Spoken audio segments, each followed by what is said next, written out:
हरिवंश पुराण अष्ट पंचाशा सर्ग 58वां पर्व।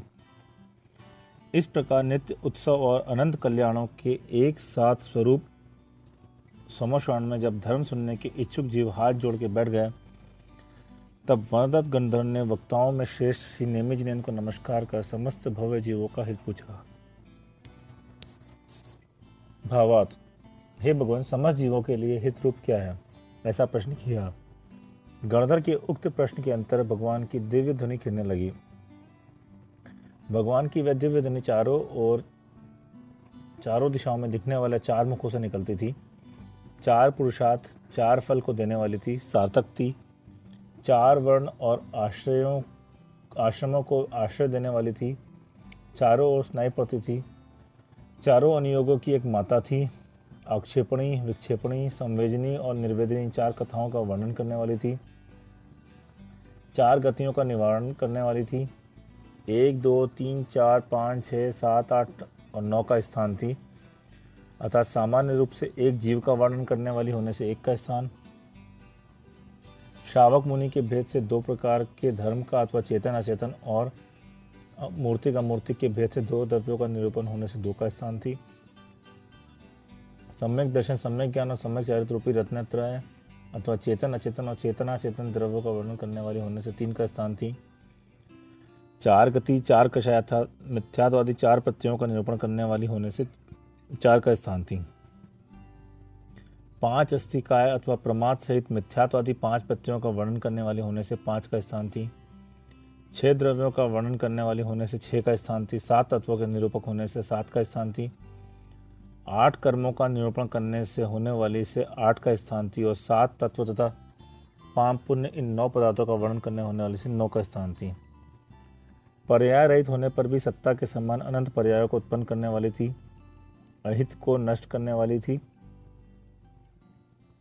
सदा हित की रुचि उत्पन्न करने वाली थी। हित का स्थापन करने वाली थी। पात्र में यथा योग्य हित को अपने प्रभाव से धारण करने वाली थी। अशुभ से शीघ्र हटाने वाली थी। उत्कृष्ट शुभ को पूर्ण करने वाली थी। अर्जित कर्म को शिथिल करने वाली अथवा बिल्कुल ही नष्ट करने वाली थी। जहाँ भगवान विराजमान थे वहाँ से चारों ओर 1 योजन में घेरा में इतनी स्पष्ट सुनाई पड़ती थी जैसे यहीं उत्पन्न हो रहा हो। वह दिव्य ध्वनि जैसी उत्पत्ति स्थान में सुनाई पड़ती है,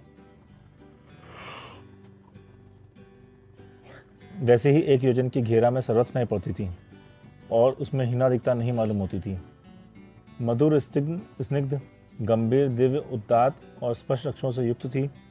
अनन्य रूप थी, एक थी और साध्वी अतिशय निर्मल थी। भगवान की उस दिव्य ध्वनि में जगत की वह स्थिति दिख रही थी जो भाव और अभाव रूप से अद्वैत भाव से बंधी हुई है, अर्थात दैव्यातिक नय के से भाव रूप और पर्यातिक नय से अभाव रूप है, अहेतुक है, किसी कारण से उत्पन्न नहीं है, अनादि है, परिणामिकी है, स्वतः सिद्ध है, आत्मा है, परलोक है, धर्म और अधर्म है। यह जीव उनका कर्ता है, भोक्ता है तथा संसार के सब पदार्थ अस्थि रूप और नास्ति रूप है। यह कथन भी उस दिव्य ध्वनि में दिखाई देता था। यह जीव स्वयं कर्म करता है, स्वयं उसका फल भोगता है, स्वयं संसार में घूमता है, स्वयं उसे मुक्त होता है। अविद्या तथा राग से संक्लिष्ट होता हुआ संसार सागर में बार बार भ्रमण करता और विद्या और वैराग से शुद्ध होता हुआ पूर्ण स्वभाव में सिद्ध हो जाता है। इस अध्यात्म विशेष को प्रकट करने के लिए वह दीपिका के समान थी तथा रूप आदि गुणों के विषय से जो अज्ञान अंधकार विस्तृत था उसे शीघ्र ही दूर कर रही थी। जिस प्रकार आकाश में बरसा पानी एक रूप होता है परंतु पृथ्वी पर पड़ते ही वह नाना रूप दिखाई देने लगता है, उसी प्रकार भगवान की वाणी यद्यपि एक रूप थी तथापि सभा में पात्रों के गुण अनुसार वह नाना रूप दिखाई दे रही थी। संसार के जीवादि समस्त पदार्थों को प्रकाशित करने वाली भगवान की वह दिव्य ध्वनि सूर्य को पराजित करने वाली थी तथा सावधान होकर बैठी हुई सभा के अंतःकरण में स्थित आवरण सहित अज्ञानांधकार को खंड खंड कर रही थी। भगवान कह रहे थे कि संसार में मार्ग का जो प्रतीक भव्यता रूपी शुद्धि से युक्त होता है उसी के मोक्ष पुरुषार्थ देखा गया है। भावार्थ, मोक्ष की प्राप्ति भव्य जीव की ही होती है। उस मोक्ष का उपाय ध्यान और अध्ययन रूप एक हेतु से प्राप्त होता है तथा वह सबसे पूर्व सम्यक दर्शन, सम्यक ज्ञान और सम्यक चैतन्य इन 3 के समुदाय रूप है। उसमें जीवादि 7 तत्वों का निर्मलता, शंका आदि समस्त अंतरंग मलों के संबंध से रहित श्रद्धान करना सम्यक दर्शन माना गया है। वह सम्यक दर्शन दर्शन मोह रूपी अंधकार के क्षय उपशम और क्षयोपशम से उत्पन्न होता है। छायिक आदि के भेद से 3 प्रकार का है और निसर्जक तथा अधिगमज के भेद से 2 प्रकार का है। जीव, अजीव, आश्रव, बंध, संवर, निर्जरा और मोक्ष, ये 7 तत्व है। इनका अपने अपने लक्षणों से श्रद्धान करना चाहिए। जीव का लक्षण उपयोग है और वह उपयोग 8 प्रकार का है। उपयोग के 8 भेदों में मति, शुद्ध और अवधि, ये 3 सम्यक ज्ञान, मिथ्या ज्ञान दोनों रूप होते हैं। इच्छा, द्वेष, प्रत्यय, सुख और दुख, ये सब चिदात्मक हैं। यही जीव के लक्षण हैं, क्योंकि इनसे ही चैतन्य रूप जीव की पहचान होती है। पृथ्वी आदि भूतों की आकृति मात्र को जीव नहीं कहते, क्योंकि वह तो इनके शरीर की अवस्था है। शरीर का चैतन्य के साथ अनेकांत है, अर्थात शरीर यहीं रहा आता है और चैतन्य दूर हो जाता है। आटा, किण्व, मदिरा का बीज तथा पानी आदि मदिरा के अंगों में मद उत्पन्न करने वाली शक्ति का अंश पृथक होता है, परंतु शरीर के अवयवों में चैतन्य शक्ति पृथक नहीं होती। भावार्थ, आटा आदि मदिरा के कारणों को पृथक पृथक कर देने पर भी जिस प्रकार मादक शक्ति का कुछ अंश बना रहता है, उस प्रकार शरीर के अंगों को पृथक पृथक करने पर उसमें चैतन्य शक्ति का कुछ अंश नहीं रहता। इससे सिद्ध होता है कि चैतन्य शरीर के अंगों का धर्म नहीं है, किंतु उससे पृथक द्रव्य है। जो पृथ्वी आदि 4 भूतों से चैतन्य की उत्पत्ति अथवा अभिव्यक्ति मानते हैं, उनके मत में बालू आदि से तेल को उत्पत्ति अथवा अभिव्यक्ति क्यों नहीं मान ली जाती। अर्थात जिस प्रकार बालू आदि से तेल की उत्पत्ति और अभिव्यक्ति नहीं हो सकती, उसी प्रकार पृथ्वी आदि 4 भूतों से चैतन्य की उत्पत्ति और अभिव्यक्ति नहीं हो सकती। यह जीव इस संसार में अनादि निधन है, निज कर्म से परवश हुआ है। यह यहाँ दूसरी गति से आता है और कर्म के परवश दूसरी गति को जाता है।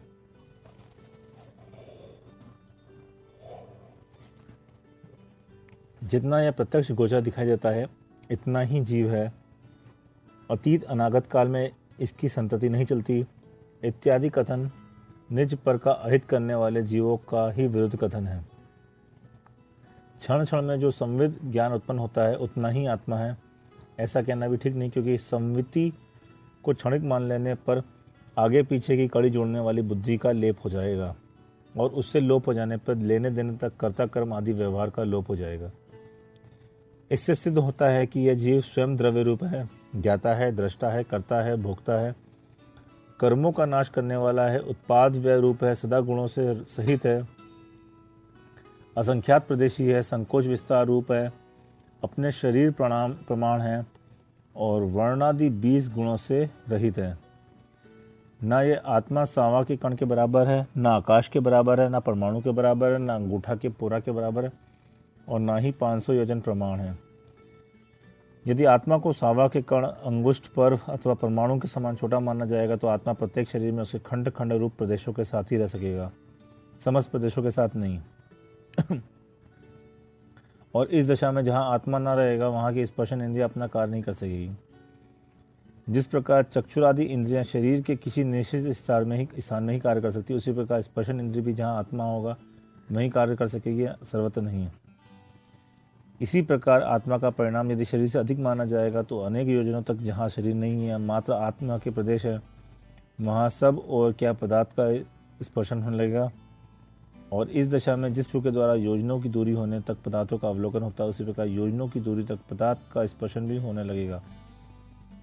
और ऐसा मानने पर प्रत्यक्ष तथा अनुमान दोनों से विरोध आता है। इसलिए शरीर के प्रमाण को ही आत्मा को मानना चाहिए। सबका अनुभव भी इसी प्रकार का है।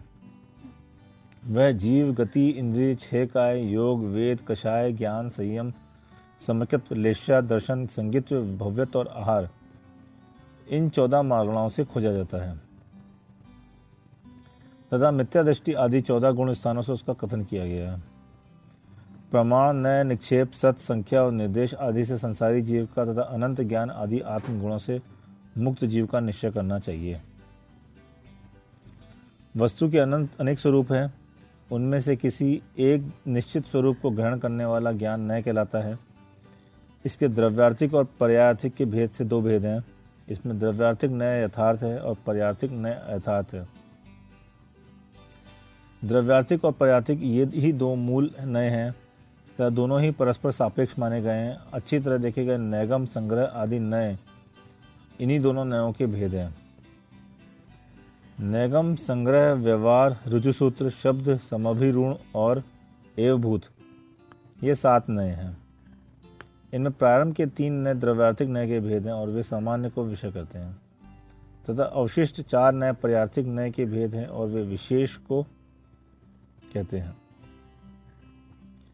पदार्थों के संकल्प मात्र को ग्रहण करने वाला नय नैगम नय कहलाता है। प्रस्थ तथा उदन आदि इसके स्पष्ट उदाहरण हैं। भावार्थ, जो नय अनिष्पन्न पदार्थ के संकल्प मात्र को विषय करता है वह नैगम कहता है।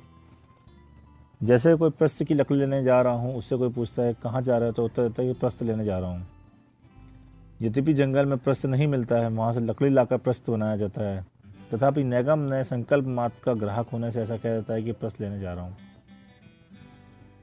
इसी प्रकार कोई ओदन भात बनाने के लिए लकड़ी, पानी आदि सामग्री इकट्ठा करता है। यदि उस समय कोई पूछता है क्या कर रहे हो तो वह उत्तर देता है कि ओदन बना रहा हूँ।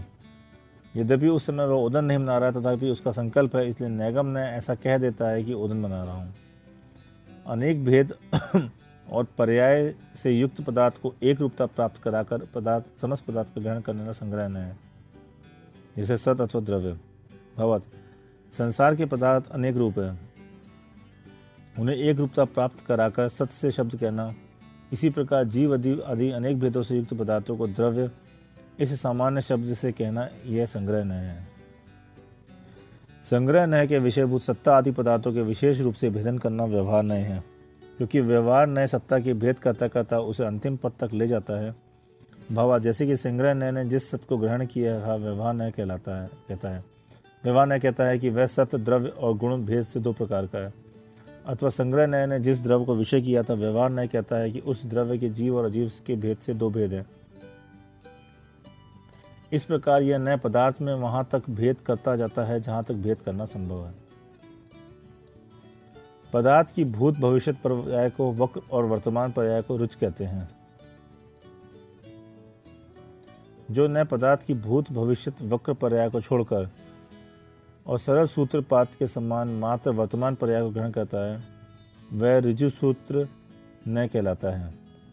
भावार्थ, इसके सूक्ष्म और स्थूल के भेद से 2 भेद हैं।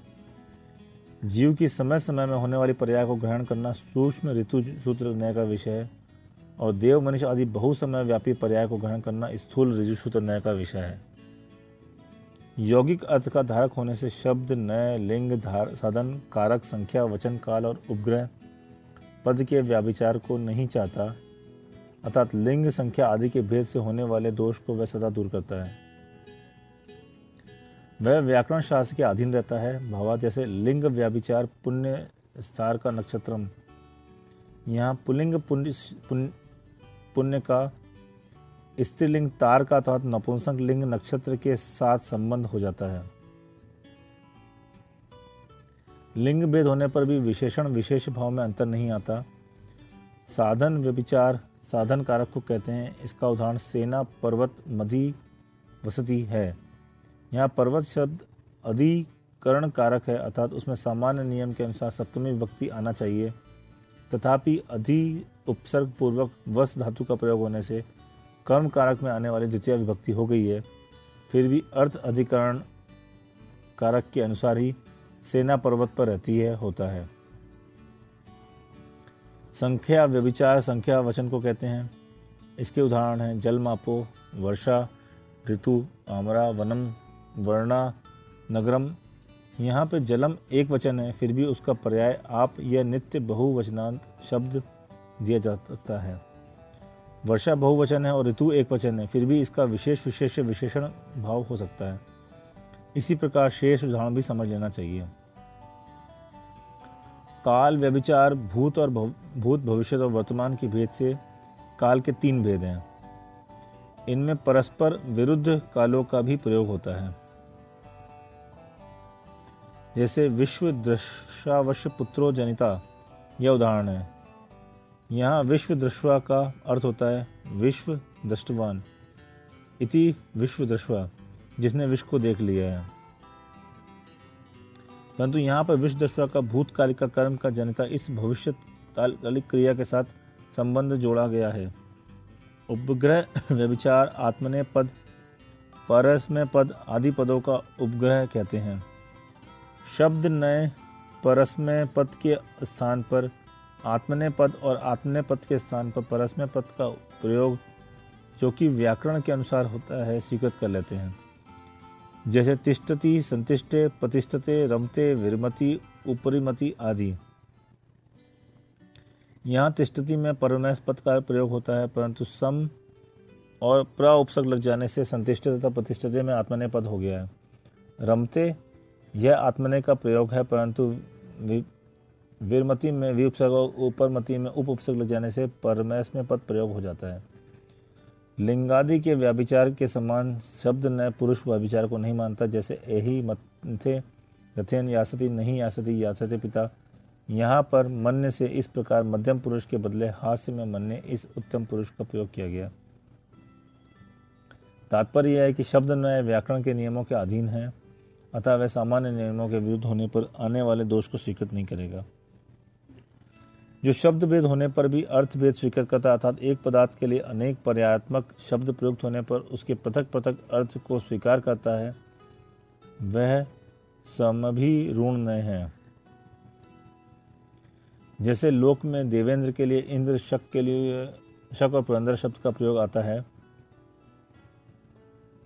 परंतु समभिरूढ़ इन सब के पृथक पृथक अर्थ को ग्रहण करता है। वह कहता है कि जो परम ऐश्वर्य का अनुभव करता है वह इंद्र है, जो शक्ति संपन्न है वह शक है, और जो पुरों का विभाग करने वाला है वह पुरंदर। इसलिए इन भिन्न भिन्न पर्यायों के शब्दों के समान देव का ग्रहण न कर उसकी भिन्न भिन्न विशेषताओं का ग्रहण किया गया है, अथवा जो नाना अर्थों का उल्लंघन कर एक अर्थ को मुख्यता से ग्रहण करता है वह समभिरूढ़ है।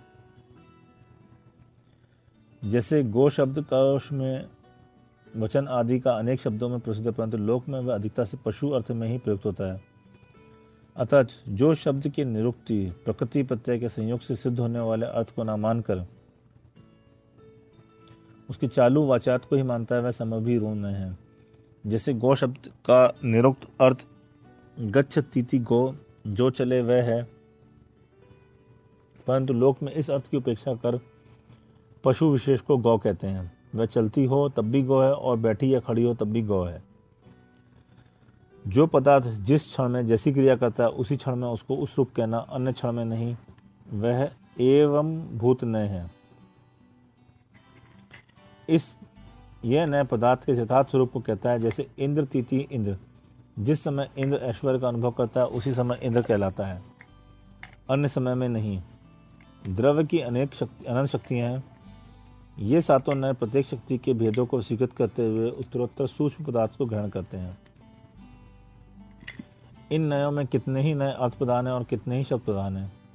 इसलिए प्रारंभ से लेकर शब्द नए तक 5 प्रकार के नए, संग्रह आदि को लेकर अंत तक 6 प्रकार के नए, अर्थात नैगम आदि सातों नयों में प्रत्येक सैकड़ों प्रकार के हैं।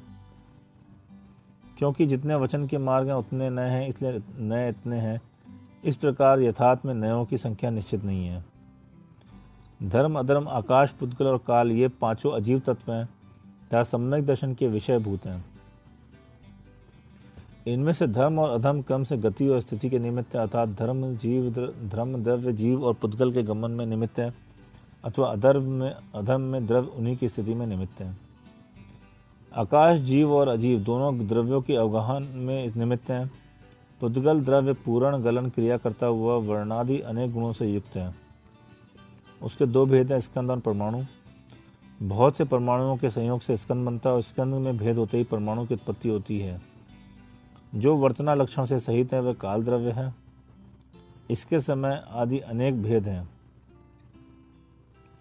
परिवर्तन रूप धर्म से सहित होने के कारण काल द्रव्य परत और अपरत के व्यवहार से युक्त है। काय, वचन और मन की क्रिया को योग कहते हैं। वह योगी आश्रव कहलाता है। उसके शुभ और अशुभ के भेद से 2 भेद हैं।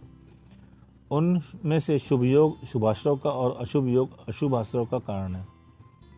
आश्रव के स्वामी दो हैं, सकषाय कषाय रहित और अकषाय कषाय रहित। इस प्रकार आश्रव के दो भेद है, सांपरिक आश्रव और ईर्यापत आश्रव। मिथ्या दृष्टि को आदि को लेकर सूक्ष्म कषाय गुणस्थान तब के जीव सकषाय हैं और वे प्रथम सांपरिक आश्रव के स्वामी हैं, तथा उपशांत कषाय को आदि लेकर संयोग केवली तक के जीव अकषाय हैं और ये अंतिम ईर्यापत आश्रव के स्वामी हैं। 14वें गुणस्थानवर्ती अयोगवर्ती केवली भी अकषाय हैं, परंतु उनके योग का अभाव जाने से आश्रव नहीं होता। 5 इंद्रियां, 4 कषाय, हिंसा आदि 5 अव्रत और 25 क्रियाएं, ये सांप्रदायिक आश्रव के द्वार हैं। इनमें से 5 इंद्रियां, 4 कषाय और 5 अव्रत प्रसिद्ध हैं, अतः इन्हें छोड़कर 25 क्रियाओं का स्वरूप कहते हैं। प्रतिमा, शास्त्र, अरहंत देव तथा सच्चे गुरु आदि की पूजा भक्ति आदि करना सम्यक को बढ़ाने वाली सम्यक क्रिया है। पाप के उदय से अन्य देवताओं की स्तुति आदि में प्रवृत्ति करना मिथ्यात्व को बढ़ाने वाली मिथ्यात्व क्रिया है। गमनागमन आदि में प्रवृत्ति करना सो प्राय असंयम को बढ़ाने वाली प्रयोग क्रिया है। संयमी पुरुष को प्राय असंयम की ओर सम्मुख होना प्रमाद को बढ़ाने वाली समाधान क्रिया है। जो क्रिया ईर्यापथ में निमित्त है वह ईर्यापथ क्रिया है। ये 5 क्रियाएं सांपरिक आश्रव की हेतु है। क्रोध के आवेश में जो क्रिया होती है वह प्रादोषिक की क्रिया है। दोष से भरा हुआ मनुष्य जो उद्यम करता है वह काय की क्रिया है। हिंसा के उपकरण शस्त्र आदि का ग्रहण से जो क्रिया होती है वह क्रियाधिकरणी क्रिया है। स्व पर को दुख उत्पन्न कराने वाली पारितापी क्रिया है।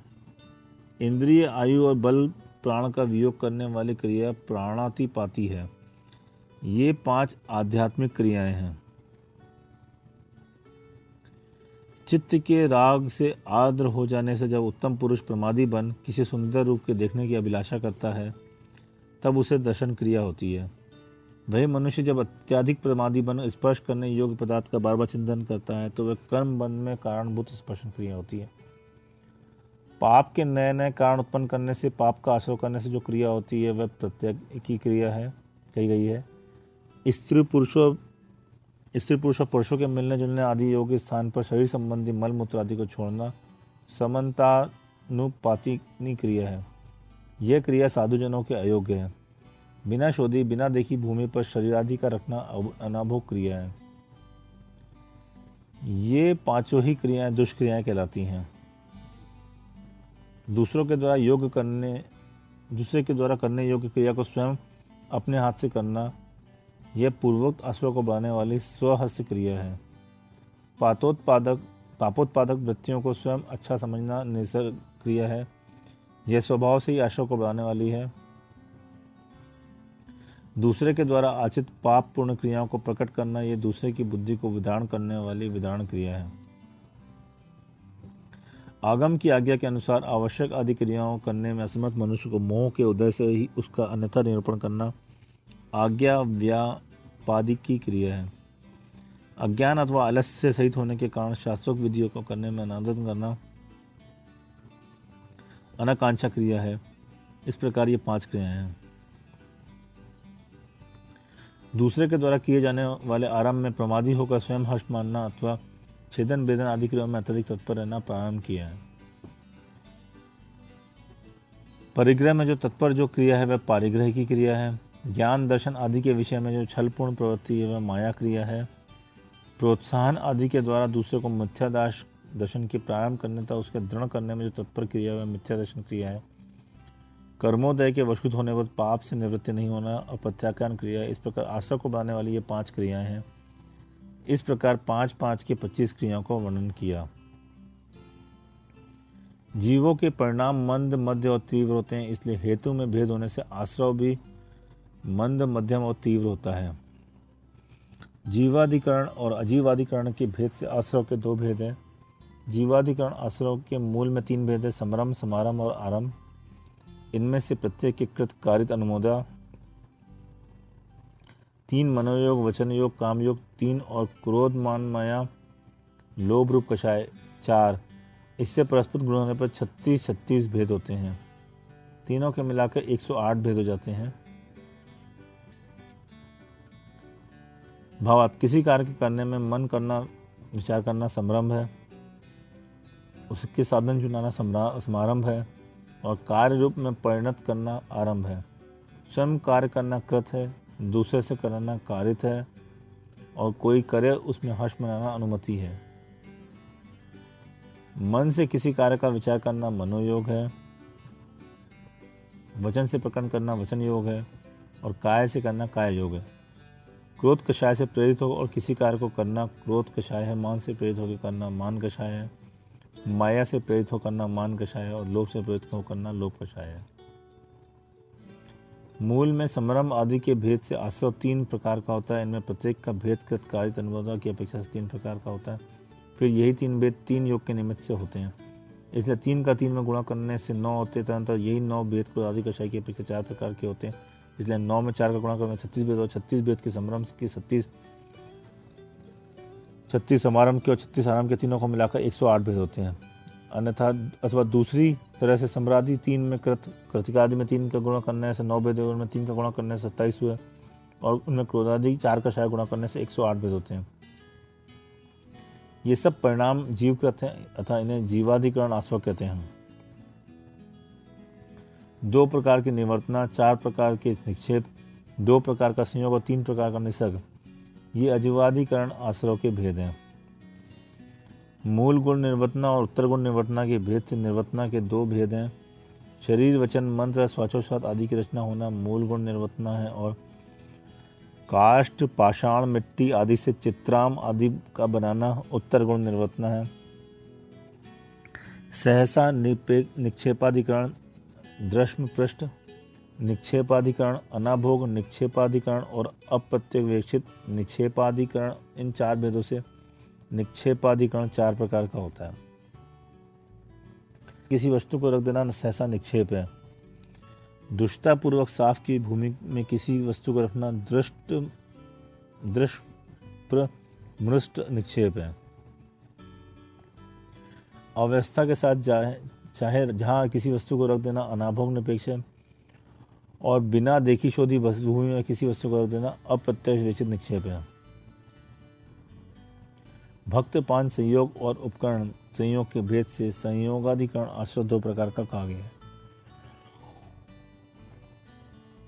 भोजन और पान को अन्य भोजन तथा पान में मिलाना भक्तापान संयोग है, तथा बिना विवेक के उपकरणों का परस्पर मिलना उपकरण संयोग है। जैसे शीत स्पर्श युक्त पीछी से धाम में संतप्त कमंडलू का सहसा पोछना, वाड़ निसर्ग मनो निसर्ग और काय निसर्ग के भेद से निसर्गाधिकरण आश्रय 3 रूपता को प्राप्त होता है। वचन की स्वच्छंद प्रवृत्ति को वाड़ निसर्ग कहते हैं, मन की स्वच्छंद प्रवृत्ति को मनो निसर्ग कहते हैं, और काय की स्वच्छंद प्रवृत्ति को काय निसर्ग कहते हैं। इस प्रकार यह सामान्य रूप से कर्मावसरों का भेद कहा। अब ज्ञानावरणादि के भेद से युक्त विशिष्ट कर्मों के आश्रय का भेद कहा जाता है। ज्ञान के विषय में किए हुए प्रदोष, निहन, आदान, विघ्न, आसादान और दूषण ज्ञानावरण के आश्रय हैं, और दर्शन के विषय में किए हुए प्रदोष आदि दर्शनावरण के आश्रय हैं। मोक्ष के साधन भूत तत्व ज्ञान का निरूपण होने से कोई मनुष्य चुपचाप बैठा है, परंतु भीतर ही भीतर उसके परिणाम कलुषित हो रहा है, इसे प्रदोष कहते हैं। किसी कारण से मेरे पास नहीं है अर्थात अथवा मैं नहीं जानता हूँ इत्यादि रूप से ज्ञान को छिपाना निर्वन है। मात्सर्य के कारण देने योग्य ज्ञान भी दूसरे को नहीं देना स्वाधान है। ज्ञान में अंतराय डाल देना विघ्न है। दूसरे के द्वारा प्रकाश में आने योग्य ज्ञान को काय और वचन से रोक देना असाधन है, और प्रशस्त ज्ञान में दोष लगाना दूषण है। वेदनी कर्म के 2 भेद हैं, असाता वेदनीय और साता वेदनीय। इनमें से निज पर और दोनों के विषय में होने वाले दुख, शोक, वध, आक्रंदन, ताप और परिवेदन, ये असाता वेदनीय के आश्रय हैं। पीड़ा रूप परिणाम को दुख कहते हैं। अपने उपकारक पदार्थों का संबंध नष्ट हो जाने पर परिणामों में विकलता उत्पन्न होना शोक है। आयु, इंद्रिय तथा बल आदि प्राणों का वियोग करना वध है। संताप आदि के कारण अश्रुपात करते हुए रोना आक्रंदन है। और लोक में अपनी निंदा आदि के फैल जाने पर हृदय में तीव्र पश्चाताप होना ताप है। और उपकारी का वियोग होने पर उसके गुणों का स्मरण तथा कीर्तन करते हुए इस तरह विलाप करना जिसे सुनाने वाले दयाद हो जाए उसे परिदेवन कहते हैं। समस्त प्राणियों पर दया करना, वृत्तिजनों में अनुराग होना, सराग, संयम, दान, क्षमा, शौच, अरहंत भगवान की पूजा में तत्पर रहना और बालक तथा वृद्ध तपस्वियों की व्यवस्था आदि करना साता वेदनी के आश्रव हैं।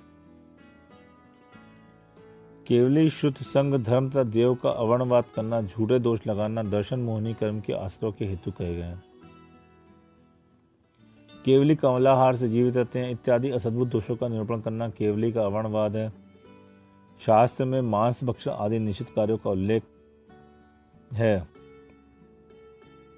इत्यादि कहना शुद्ध का अवर्णवाद है। ऋषि, मुनि, यति और अनगार इन 4 प्रकार के मुनियों का समूह संग कहलाता है। इनके दोष कहना अर्थात ये शरीर से अपवित्र हैं, शूद्र तुल्य हैं, नास्तिक आदि कहना संघ का अवर्णवाद है। जिन्हें भगवान के द्वारा कहा हुआ धर्म निर्गुण है और उसके पालन करने वाले असुर होते हैं इत्यादि कहना धर्म का अवर्णवाद है। और देव मांस मदिरा का सेवन करने वाले रहते हैं इत्यादि कहना देव का अवर्णवाद है। कषाय के उदय से जो तीव्र परिणाम होता है वह चारित्र मोह के नाना प्रकार के आश्रयों का कारण है। चारित्र मोहनी के कषाय वेदनी और कषाय वेदनी की अपेक्षा से 2 भेद हैं। इनमें से निज तथा पर को कषाय उत्पन्न कर उद्वत वृत्ति का धारण करना तथा तपस्वी जनों के सम्यक चरित्र में दूषण लगाना कषाय वेदनी के आश्रय है। धर्म का उपहास आदि करने से हास्य रूप स्वभाव का होना अर्थात धर्म की हंसी उड़ाकर प्रसन्नता का अनुभव करना हास्य और कषाय वेदनी का आश्रय है। दूसरों को अरति उत्पन्न करना, रति को नष्ट करना और दुष्ट स्वभाव के धारक जनों की सेवा करना रति नामक कषाय वेदनी के आश्रय है।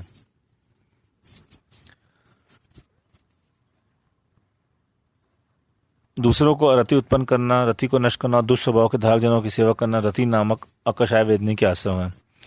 अपने आप को शोक उत्पन्न करना, दूसरे के शोक को वृद्धि देख के प्रसन्नता का अनुभव करना शोक अकषाय वेदनी के आश्रय है।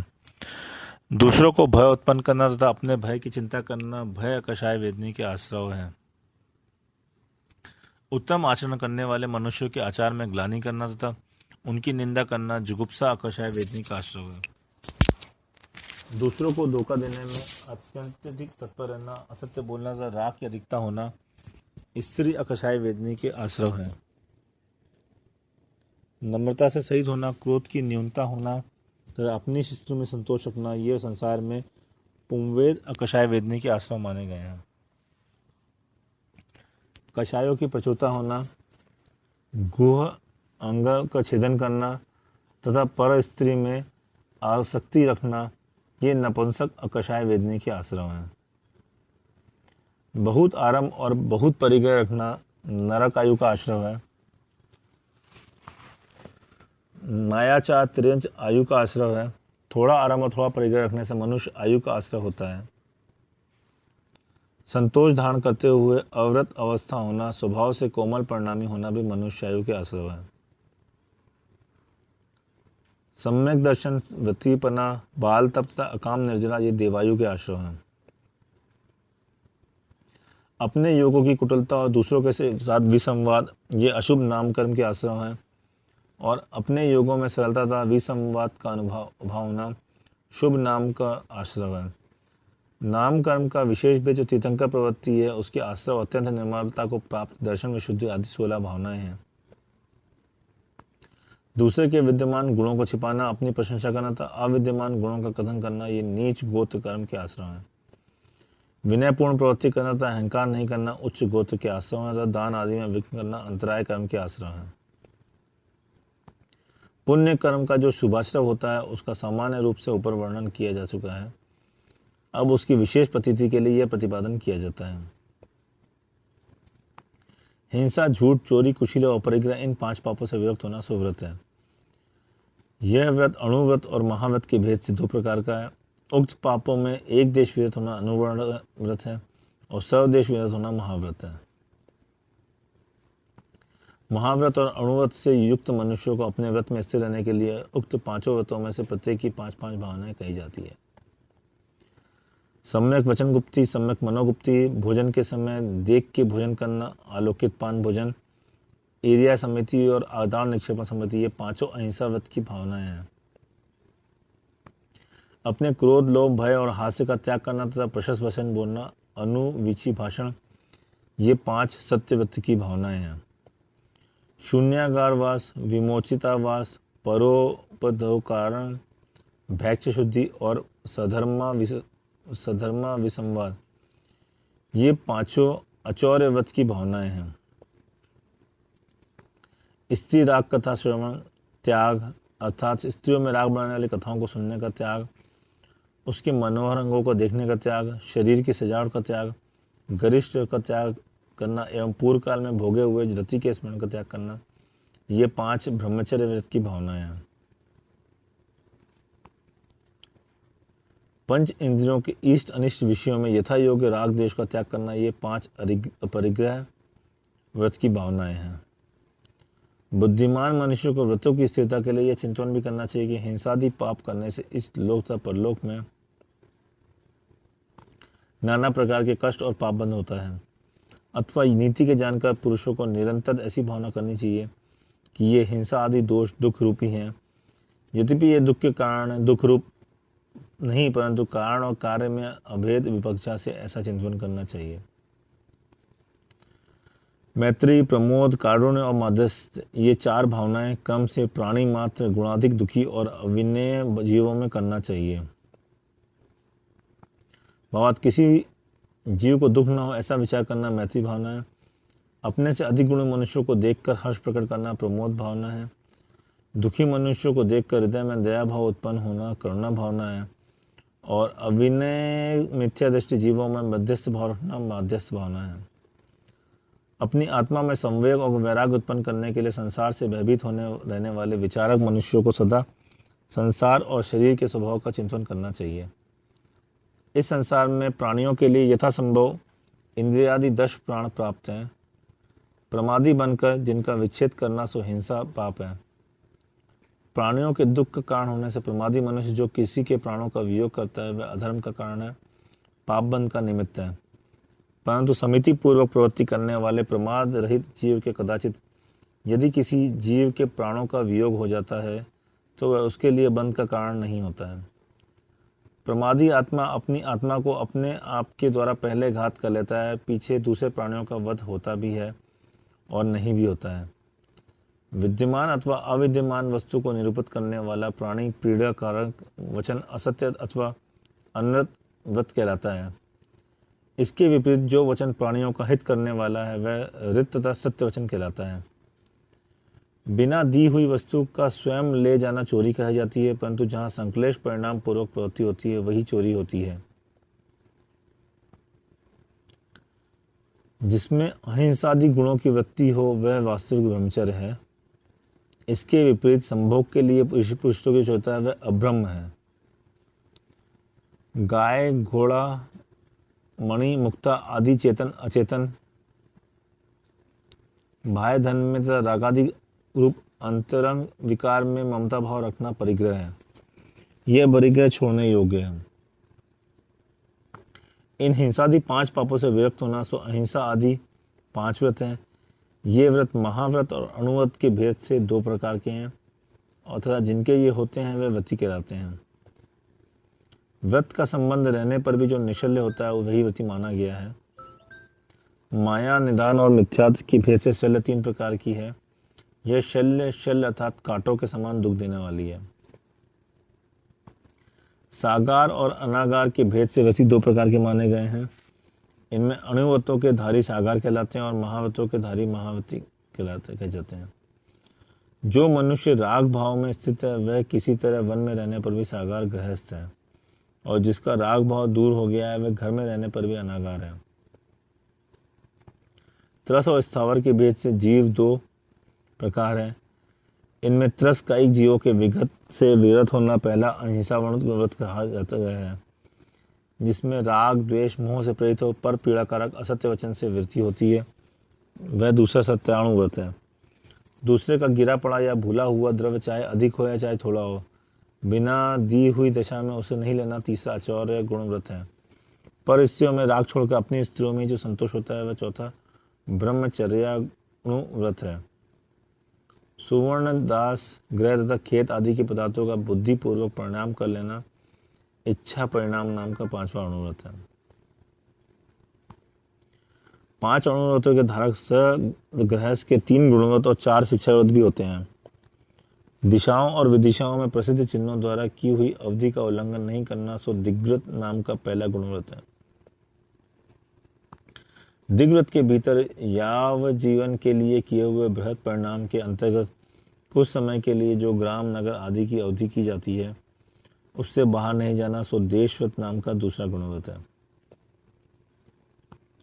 पापोपदेश, अपध्यान, प्रमाद चरित, हिंसादान और दुष्कृति ये 5 प्रकार के अनर्थ दंड हैं। जो पाप का उपदेश का कारण है वह अपकार करने वाला अनर्थ दंड, उससे विरत होना सो अनर्थ दंड त्याग नाम का तीसरा गुणव्रत है। वणिक तथा वध आदि के सावध कार्यों में आरंभ कराने वाले जो पाप पूर्ण वचन है वह पापोपदेश अनर्थ दंड है। अपनी जय, दूसरे की पराजय तथा वध, बंधन का एवं धन का हरण आदि किस प्रकार हो सकता है ऐसा चिंतन करना सो अपध्यान है। वृक्षादिक का छेड़ना, पृथ्वी का कूटना, पानी का सींचना आदि अनर्थक कार्य करना प्रमादाचरित नाम का अनर्थ दंड है। विष, कंटक, शस्त्र, अग्नि, रस्सी, दंड एवं कोड़ा आदि के हिंसा के उपकरणों का देना सो हिंसा दान नामक अनर्थ दंड है।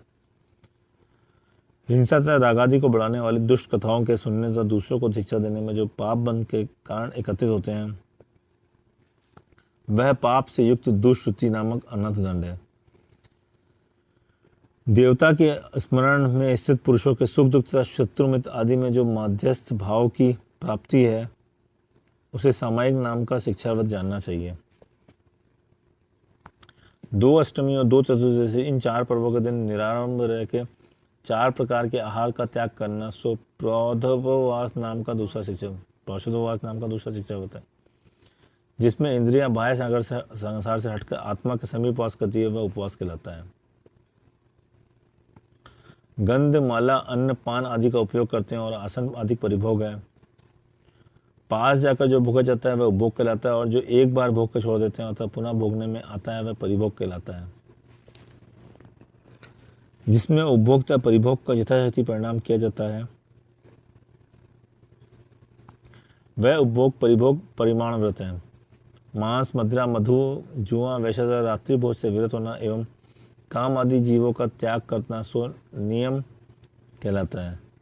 जो संयम की वृद्धि के लिए निरंतर भ्रमण करता है वह अतिथि कहलाता है। उसे शुद्धि पूर्वक आगमोत्तक विधि से आहार आदि देना अतिथि संविभाग व्रत है। भिक्षा, औषध, उपकरण और आवास के भेद से अतिथि संविभाग 4 प्रकार का कहा गया है। मृत्यु के कारण उपस्थित होने पर बहिरंग में शरीर के और अंतरंग में कषायों का अच्छी तरह कष्ट लेना संलेखना कहलाती है। व्रती मनुष्य को मरणांतक में यह संलेखना अवश्य करनी चाहिए। जब अंत अर्थात मरण का किसी तरह परिहार न किया जा सके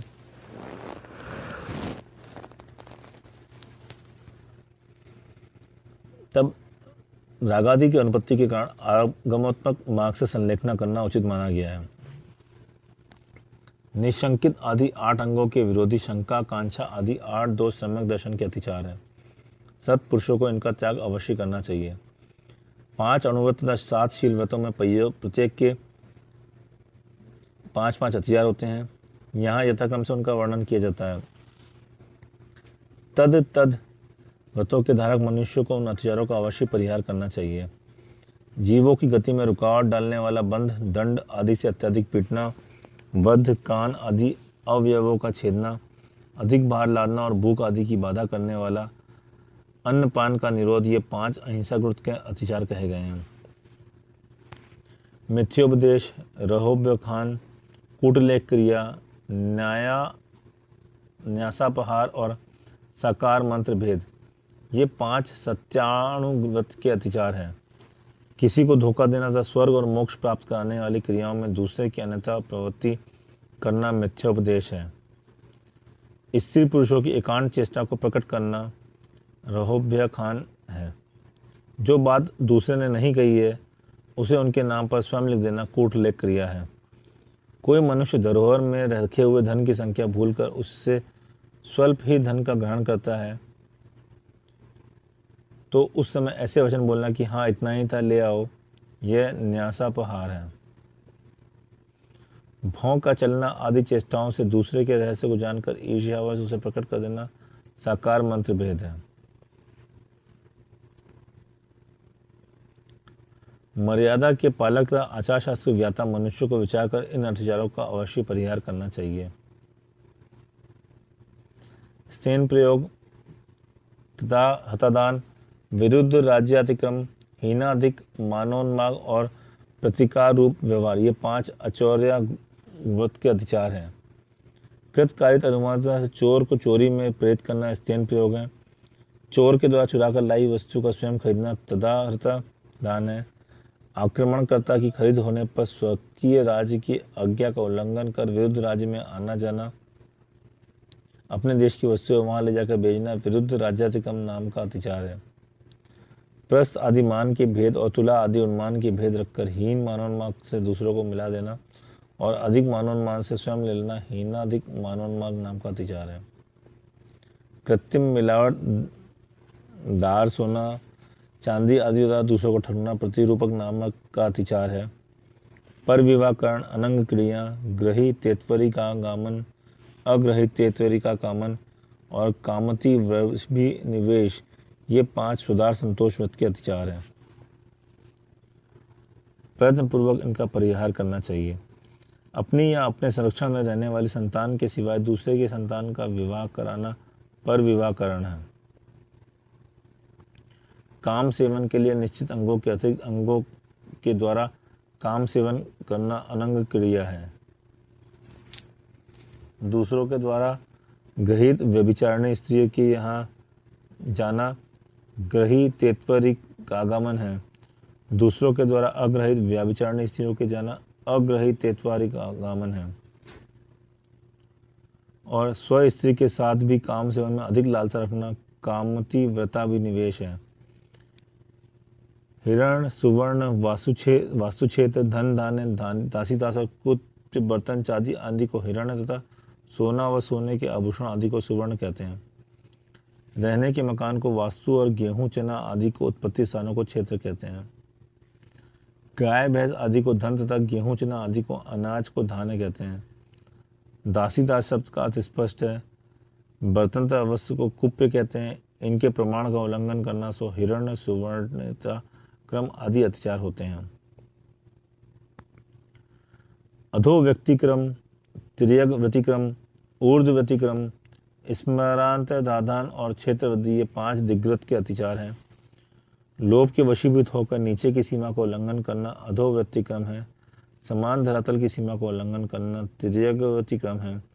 ऊपर की सीमा का उल्लंघन करना ऊर्ध्व व्यतिक्रम है। की हुई सीमा को भूलकर अन्य सीमा का स्मरण करना स्मृत्यांतरा दान है। तब मर्यादित क्षेत्र की सीमा बढ़ा लेना क्षेत्रवृद्धि है। प्रेक्ष, प्रयोग, आनयन, पुद्गल, छेप, शब्दानुपात और रूपानुपात, ये 5 देशव्रत के अतिचार हैं। मर्यादा के बाहर सेवक को भेजना प्रेक्ष प्रयोग है। मर्यादा के बाहर किसी वस्तु को बुलाना आनयन है। मर्यादा का बाहर कंकड़ पत्थर आदि फेंकना पुद्गल छेप है। और मर्यादा का बाहर अपना शब्द भेजना शब्दानुपात है। और मर्यादा का बाहर काम करने वाले लोगों को अपना रूप दिखाकर सचेत करना रूपानुपात है। कंदर्प, कुछ, मौखर्य, असमीक्षाधिकरण और उपभोग परिमोर्तक, ये 5 अनंत व्रत के अतिचार हैं। राग की उत्कृष्टता से हास्य मिश्रित भंड वचन बोलना कंदर्प है। शरीर से कुचेष्टा करना कुछ और आवश्यकता से अधिक बोलना मौखर्य है। प्रयोजन का विस्तार न रखकर आवश्यकता से अधिक किसी कार्य में प्रवृत्ति करना कराना असमीक्षाधिकरण है। और उपभोग परिभोग की वस्तुओं का निरर्थक संग्रह करना उपभोग परिभोग नर्तक है। मनोयोग दुष्प्रतिधान, वचन योग दुष्प्रणिधान, काय योग दुष्प्रणिधान, अनादर और स्मृत्यानुपस्थान, ये 5 सामायिक शिक्षा के अतिचार हैं। मन को अनथा चलायमान करना मनोयोग दुष्प्रणिधान है। वचन की अन्यथा प्रवृत्ति करना, पाठ का अशुद्ध उच्चारण करना वचन योग दुष्प्रतिधान है। काय को चलायमान करना काय योग दुष्प्रतिधान है। सामायिक के प्रति आदर व उत्साह नहीं होना बेगार समझ के अनादर करना है, अनादर है। और चित्र की एकाग्रता न होने से सामायिक की विधि या पाठ को भूल जाना एवं कार्यांतर में उलझ कर सामायिक के समन का स्मरण नहीं रखना इस मृत्युनियोतुपस्थान है। बिना देखी हुई जमीन में मलोत्सर करना, बिना देखे किसी वस्तु को उठाना, बिना देखी हुई भूमि में बिस्तर आदि बिछाना, चित्र की एकाग्रता नहीं रखना और व्रत के प्रति आदर नहीं रखना, ये 5 प्रौषधोपवास व्रत के अतिचार हैं। सचित्ताहार, सचित्त संबंधाहार, सचित्त सन्मिषाहार, अभिश्वाहार और दुख का आहार, ये 5 उपभोग परिभोग प्रमाण व्रत के अतिचार हैं। सचित्त हरि वनस्पति आदि का आहार करना सचित्ताहार है। सचित्त से संबंध रखने वाले आहार प्राण को ग्रहण करना सचित्त संबंधाहार है। सचित्त से मिली हुई अचित वस्तु का सेवन करना सचित्त सन्मिषी आहार है। गरिष्ठ पदार्थों का सेवन करना अभिश्वाहार है। और अधप के अथवा अधिक पके हुए आहार का ग्रहण करना दुष्पक्वाहार है। सचित्त निक्षेप, सचित्तावरण, पर विदेश, मात्सर्य और कालातिक्रमता, ये 5 अतिथि संभाग व्रत के अतिचार हैं। हरे पत्ते आदि पर रखकर आहार देना संचित निक्षेप है। हरे पत्ते आदि से ढका हुआ आहार देना सचित्त निवारण सचित्तावरण है। अन्य दाता के द्वारा देय वस्तु का देना पर दिव्यदेश है। अन्य दाताओं के गुण को नहीं सहन करना मात्सर्य है। और समय उल्लंघन कर देना कालातिक्रम है। जीवित संशय, मरणाशंसा, निदान, सुखानुबंध और मित्रानुराग, ये 5 संलेखना के अतिचार हैं। छपक का दीन चित्त होकर अधिक समय तक जीवित रहने की आशंका रखना जीविताशंसा है। पीड़ा से घबराकर जल्दी मरण की इच्छा रखना मरणाशंसा है। आगामी भोगों की आकांक्षा करना निदान है। पहले भोगे हुए सुख का स्मरण करना सुखानुबंध है। और अपने मित्र से प्रेम रखना मित्रानुराग है। सम्यक आदि गुणों की वृद्धि आदि स्व पर के उपकार की इच्छा से योग्य पात्र के लिए प्रासुक देना त्याग कहलाता है। इसका दूसरा नाम अतिसर्ग भी है। जिस प्रकार भूमि आदि के भेद से धान्य की उत्पत्ति आदि में भेद होता है, उसी प्रकार विविध द्रव्य दाता और पात्र की विशेषता से दान के फल में भेद होता है। ध्यान के समय पड़गाने आदि की क्रियाओं में आदर या अनादर के होने से दान की विधियों में भेद हो जाता है और वह फल देने के भेद करने वाला हो जाता है। तप और स्वाध्याय की वृद्धि आदि का कारण होने से देह में भेद होता है।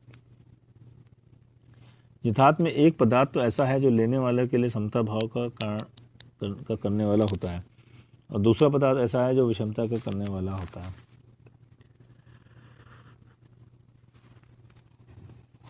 इसलिए देव द्रव्य में भेद होने से दान के फल में भी भेद होता है। कोई दाता तो ईर्ष्या, विषाद आदि दुर्गुणों से रहित होता है और कोई दाता ईर्ष्या आदि गुणों से दुर्गुणों से युक्त होता है। यही दाता की विशेषता है। यथार्थ में मन की गति विचित्र होती है। मोक्ष के कारणभूत दानों के ग्रहण करने से सत्पुरुषों के मन में शुद्धि का जो तारतम्य हीना दिखता है, वह पात्र की विशेषता है। पुण्याश्रव अनेक कल्याणों की प्राप्ति करवाना होने से सुखों का कारण कहा जाता है और पापाश्रव संसार के दुखों का कारण माना जाता है। इस प्रकार आसव तत्व का वर्णन होने के बाद भगवान की दिव्यवाणी में बंध तत्व का वर्णन हुआ। आत्म परिणामों में स्थित मिथ्या दर्शन, हिंसा आदि, अविरति, प्रमाद, कषाय और योग, ये बंध के कारण हैं। इसमें मिथ्या दर्शन निसर्गज अग्रहित और अन्योपदेश घृत के भेद से 2 प्रकार का है। मिथ्यात्व कर्म के उदय से जो तत्व का अश्रद्धान होता है वह निसर्जक मिथ्या दर्शन है और पर उपदेश पूर्वक होने वाला अतत्व श्रद्धान को अन्योपदेशज मिथ्या दर्शन कहते हैं। इसके क्रियावादी, अक्रियावादी, वैनिक और अज्ञानी के से भेद से 4 भेद हैं। इसके सिवाय एकांत, विपरीत, विनय, अज्ञान और अनुसंशय, इन निमित्तों की अपेक्षा मिथ्या दर्शन 5 प्रकार का भी माना जाता है। वस्तु अनेक धर्मात्मक है परंतु उसे एक धर्मरूप ही श्रद्धान करना एकांत मिथ्या दर्शन है। जैसे वस्तु नित्य ही है अथवा अनित्य है, वस्तु का जैसा स्वरूप है उसके विपरीत सिद्धांत करना सो विपरीत मिथ्या दर्शन है। और हिंसा में धर्म मानना, सग्रंथ वेश से मोक्ष मानना आदि, देव अदेव तत्व अतत्व का विवेक न रख के सबको एक सम मानना और सबकी भक्ति करना वैनिक मिथ्या दर्शन है। हिताहित की परीक्षा रहित अज्ञान मूलक रूढ़िवश श्रद्धान करना सो अज्ञान मिथ्या दर्शन है। और सम्यक दर्शन, सम्यक ज्ञान तथा सम्यक चारित्र मोक्ष का मार्ग है या नहीं, धर्म है या हिंसा में, इस प्रकार संदेह रूप श्रद्धान करना संशय मिथ्या दर्शन है। 5 स्थावर और त्रस इन 6 काय के जीवों की हिंसा का त्याग नहीं करना तब 5 इंद्रिय और मन के वश को नहीं करना, यह 12 प्रकार की अविरति है। प्रसाद अनेक प्रकार का है, प्रमाद अनेक प्रकार का, 9 कषायों को साथ मिलाकर अनंतानुबंधी क्रोध मान माया लोभ आदि के भेद से काषाय के 25 भेद हैं। सन्मन योग, सत्य मन योग, असत्य मन योग, उभय मन योग और अनुभय मन योग के भेद से मन योग 4 प्रकार का, सत्यवेद असत्यवद योग, सत्य वचन योग, असत्य वचन योग, उभय वचन योग और अनुभव वचन योग से भेद से वचन योग के 4 भेद हैं।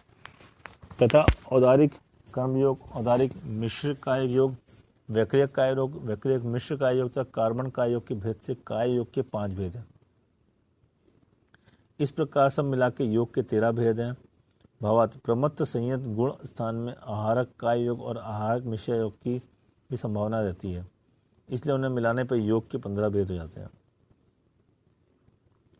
ये मिथ्या दर्शन आदि 5 समस्त और व्यस्त रूप से बंध के कारण है, अर्थात कहीं इस बंध के कारण है, कहीं कम। मिथ्यादर्शी गुण स्थानों में 5 के ही बंध के कारण है। उनमें 3 गुण स्थानों में मिथ्या दर्शन को छोड़कर अंतिम 4 बंध के कारण है। संहिता सहित नामक पंचम गुण स्थान में विरति, अविरति, मिश्रित तथा प्रमाद आदि के 3 कर्म बंध के हेतु कहे गए हैं। प्रमत्त सहित नामक 6ठे गुण स्थानवर्ती जीव के प्रमाद, कषाय और योग के 3 बंध के कारण है। इसके आगे 4 गुण स्थानों में अर्थात 7वें से लेकर 10वें गुण स्थान तक कषाय और योग, ये दोनों बंध ही बंध के कारण है। उपशांत मोह, क्षीण मोह, सहयोग के वाले 3 गुण स्थानों में जीव मात्र योग के निमित्त से कर्म बंध करता है। अयोग केवली भगवान योग का भी अभाव हो जाने से कर्मों का बंधन नहीं करते हैं। कषाय से कलुषित जीव प्रत्येक क्षण कर्म के योग पुद्गलों को ग्रहण करता है, वही बंध कहलाता है। यह बंध अनेक प्रकार का माना गया है। सामान्य रूप से बंध प्रकृति, स्थिति, अनुभाग और प्रदेश के 4 भेद से 4 भेदों को प्राप्त है। प्रकृति का अर्थ स्वभाव होता है। जिस प्रकार नीम आदि की प्रकृति टिकता है, उसी प्रकार समस्त कर्मों की अपनी अपनी प्रकृति नियत रूप से स्थित है। जैसे ज्ञानावरण कर्म की प्रकृति अज्ञान अर्थात पदार्थ का ज्ञान नहीं होने देता, दर्शनावरण कर्म की प्रवृत्ति पदार्थों का अदर्शन अर्थात दर्शन नहीं होने देता, साता आसातना वेदी कर्म की प्रकृति ज्ञानी मनुष्य को कर्म से सुख और दुख का आवेदन कराता है। प्रकृति दर्शन मोह की प्रकृति तत्व का श्रद्धान कराता था। अतिशय महान चरित्र मोह कर्म की प्रकृति से सदा असंयम उत्पन्न करना है। आयु कर्म को प्रकृति भाव धारण करता है। नाम कर्म की प्रकृति जीव में देव नारकी आदि संज्ञा उत्पन्न करता है। गोत्र कर्म की प्रकृति उच्च और नीच व्यवहार कराता है और अंतराय कर्म की प्रवृत्ति दान आदि में तीव्र विघ्न करना है। इसलिए ऐसा लक्षण करना चाहिए कि कर्मों के द्वारा जो किया गया जाता है वही प्रकृति बंध है और उसके द्वारा अपने अपने स्वभाव से चित्त नहीं होना सो स्थिति बंध है। जिस प्रकार बकरी गाय तथा भैंस आदि के गुण अपने अपने स्वभाव से ही माधुर्य गुण चित्त नहीं होते हैं, उसी प्रकार कर्म भी अपने अपने प्रकृतियों से चित्त नहीं होते हैं। जिस प्रकार दूध में रस विशेष तीव्र अथवा मंद आदि भाव से रहता है, उसी प्रकार कर्म रूप पुद्गल में भी सामान्य विशेष तीव्र अथवा मंद जाति से भाव में रहता है। यही अनुभवबंध माना गया है। आत्मा के कर्म रूप परिगण पुद्गलों के समूह में परिणामों के प्रयोग से कल्पित परिच्छेदों खंडों की जो संख्या है वही प्रदेश बंध कहलाता है। प्रकृति और प्रत्येक योग के निमित्त से होते हैं तथा स्थिति और अनुभव बंध कषाय के निमित्त से माने गए हैं। जिसके द्वारा ज्ञान ढका जाए अथवा जो स्वयं ज्ञान के ढाके वह ज्ञानावरण कर्म है, इसी प्रकार दर्शनावरण कर्म की निरुक्ति को जानना चाहिए था, जिसके द्वारा दर्शन ढका जाए, और जो स्वयं दर्शन को ढके उसे दर्शनावरण कर्म कहते हैं। जिसके द्वारा सुख दुख का वेदन अनुभव कराना अथवा जो स्वयं दुख सुख का अनुभव करे वह वेदनी कर्म है। जिसके द्वारा जीव मोहित किया जाता है और उसके स्वयं मोहित करे वह स्वयं मोहिनी कर्म। जिसके द्वारा नरकादि भाव को प्राप्त कराया जाए अथवा जो स्वयं नारकादि भाव को प्राप्त हो वह आयु कर्म है। आत्मा जिसके द्वारा नाना कर्मों को प्राप्त कराया जाए अथवा जो स्वयं आत्मा को नामों से युक्त करे तो वह नाम कर्म है। आत्मा जिसके द्वारा प्रयत्न पूर्वक उच्च नीच कहा जाता है वह गोत्र कहलाता है, और जो यत्न पूर्वक देह आदि के बीच में आ जाता है वह अंतराय कर्म है। जिस प्रकार एक बार खाया हुआ अन्न रस रक्त आदि नाना रूपता को प्राप्त होता है, उसी प्रकार एक परिणाम के द्वारा ग्रहण किए हुए पुद्गल नाना कर्म रूपता को प्राप्त हो जाते हैं।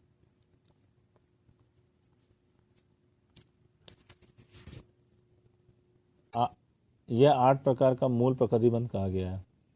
अब इसके आगे उत्तर प्रकृतियों के भेद कहते हैं।